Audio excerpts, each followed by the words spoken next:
আসসালামু আলাইকুম। আজকে চলে আসলাম আবারও আপনাদের মাঝে। আমি মোহাম্মদ আজাদ, আজকে সাউথ আফ্রিকা থেকে বলছি। এমন এক জায়গা থেকে আজকে এক জায়গায় আসলাম ঘুরতে। তো ঘুরতে এসে দেখি অনেক সুন্দর একটা নার্সারি। দেখুন কত সুন্দর করে নার্সারিগুলো করে রাখছে লোকাল ইন্ডিয়ানরা। এত সুন্দর করে রাখছে যেটা বলার বাইরে। আমরা আসছি এখানে দোকান দেখার জন্য, কিন্তু দোকান দেখতে এসে নার্সারিতে ঢুকলাম, পরে কথা বললাম। তো সে আমাদেরকে বলছে যে এখানে একটা রেস্টুরেন্ট আছে, সেটা নেওয়ার জন্য। তো আমরা তো আর রেস্টুরেন্টের বুঝি না, তাই এই জন্যই আমরা ঘুরতেছি শুধু। আর তাকে বলতেছি যে অন্য সাইডে একটা ব্যবস্থা করে দেওয়ার জন্য।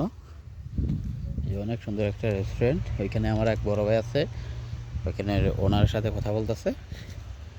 তো আমি ঘুরে ঘুরে আপনাদের জন্য কিছু আপনাদেরকে দেখাবো বলে কিছু ভিডিও করতেছি। এখানে আবার ইউনিভার্সিটি আছে সাউথ আফ্রিকার। জায়গাটা অনেক সুন্দর, দেখার মতো জায়গা সাউথ আফ্রিকা। অনেক সুন্দর একটা জায়গা। এটা হচ্ছে নার্সারি, তাদের গার্ডেন সেন্টার।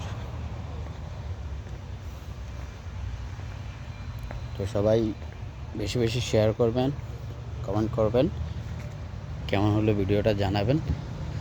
এখানে বিভিন্ন, আমরা অনেক কিছু নাম জানি না, বিভিন্ন ধরনের ফুল গাছ, তারপরে আপনার অনেক আইটেম আছে, আমি নাম বলতে পারি না।